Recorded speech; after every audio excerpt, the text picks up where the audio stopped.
Assalamualaikum warahmatullahi wabarakatuh. Selamat pagi teman-teman semua. Ini saya barusan ngantar anak-anak sekolah karena ini hari pertama mereka sekolah setelah libur Lebaran jam setengah 7.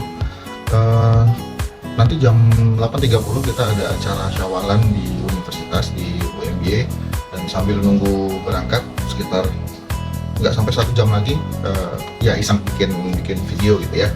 Mungkin saya mau sharing tentang cerita 3 atau 4 hari sebelum libur Lebaran kemarin. Jadi waktu saya jaga di Poli Gigi RSGM UMY, ada pasien datang mengeluhkan laki-laki umur sekitar 20-an awal gitu ya, 21 22, mengeluhkan gusi sebelah kiri bawah kalau tidak salah itu bengkak. Sudah 2 hari bengkak, sudah minum obat.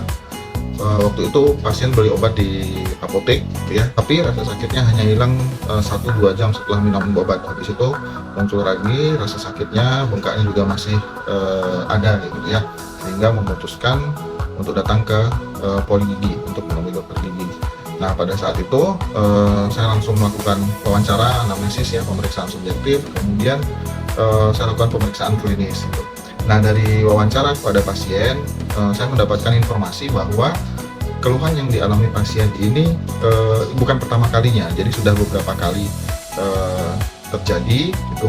Nah, kebetulan pasien ini adalah pasien orang Jogja asli, tapi mudik karena kuliah di Semarang gitu ya. Dan pada saat datang, pasien membawa ronsen foto panoramik, jadi ronsen foto yang besar itu yang bisa kelihatan semua gigi. Intinya dari wawancara, kemudian dari pemeriksaan klinis di area kiri bawah yang dikeluhkan pasien itu ada pembengkakan pada gusinya yang terjadi karena gigi geraham 3 yang miring. Dan singkatnya adalah saya menyampaikan bahwa kepada pasien, kasus ini harus saya rujuk kepada spesialis bedah mulut. Giginya harus diambil, dicabut, tapi dengan teknik yang lebih advance. Mungkin kalau teman-teman pernah dengar istilah odontektomi gitu ya. Kenapa saya rujuk? Karena ini memang bukan kompetensi saya. Nah, ini yang mau saya sharingkan. Pada saat itu pasien mengatakan, mungkin karena sudah mau libur Lebaran ya, pasien mengatakan bahwa dokter kan juga dokter gigi gitu, kenapa hanya kasus seperti ini dokter rujuk gitu. Nah, ini yang mau saya sampaikan atau mau saya sharingkan. Jadi dokter gigi itu mempunyai spesialisasi dengan kekhususannya masing-masing, walaupun spesialisasinya tidak sebanyak dokter umum. Nah, dari kasus yang saya temui kemarin, dokter gigi yang berkompeten untuk mengerjakan kasus tersebut adalah dokter gigi spesialis bedah mulut.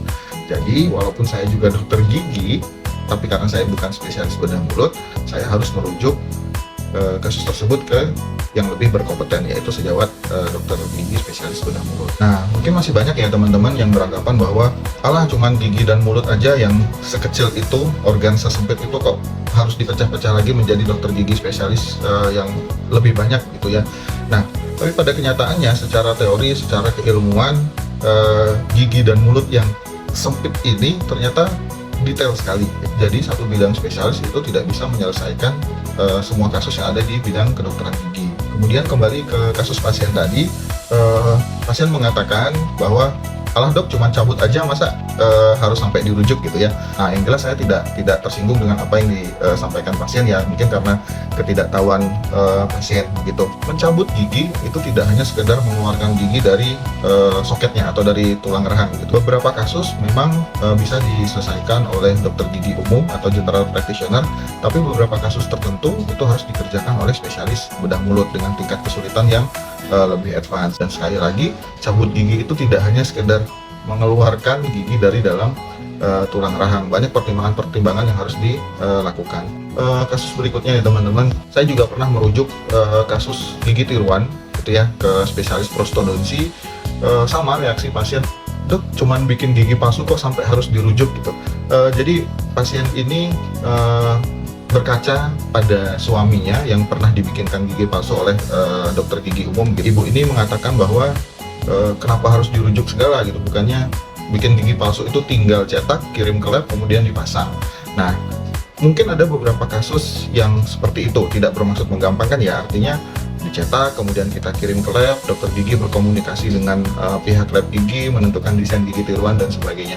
Tapi ada beberapa kasus pembuatan protesa atau gigi tiruan itu harus diselesaikan oleh dokter gigi spesialis prostodonsi. Jadi pembuatan gigi tiruan itu tidak sesimpel hanya nyetak, kirim ke lab, kemudian dipasang di kunjungan berikutnya. Ada banyak kondisi atau banyak kasus yang mengharuskan pembuatan gigi tiruan itu dilakukan oleh teman-teman yang lebih ahli, lebih kompeten, yaitu teman-teman dari spesialis prostodonti. Kemudian yang berikutnya, contoh kasus pasien anak. Beberapa kali saya juga harus berkolaborasi dengan teman-teman spesialis kedokteran gigi anak. Mungkin ada yang berpendapat bahwa pasien anak itu kan miniaturnya orang dewasa. Nah, tidak sesimpel itu cara berpikirnya.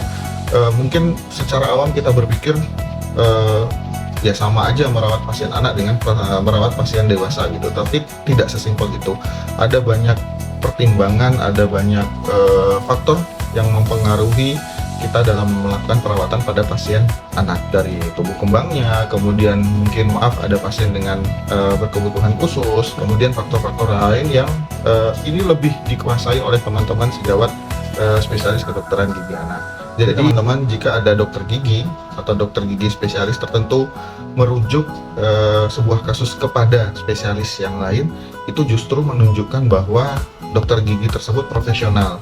Kenapa profesional? Karena dia menyerahkan kasus tersebut pada yang lebih berkompeten. Nah, sayangnya merujuk antara dokter gigi ke dokter gigi spesialis atau dokter gigi spesialis satu ke dokter gigi spesialis yang lain itu mudah dilakukan ketika kita berpraktek di daerah-daerah tertentu, ya misalnya di Pulau Jawa, di kota-kota besar yang dokter gigi spesialisnya sudah lebih banyak, lebih lengkap. Kalau misalnya teman-teman di daerah, nah ini yang masih menjadi kendala karena dokter gigi spesialisnya belum lengkap atau belum banyak kayak gitu. Nah, kalau masalah dokter gigi spesialis yang belum lengkap, mungkin kita akan bahas di video selanjutnya.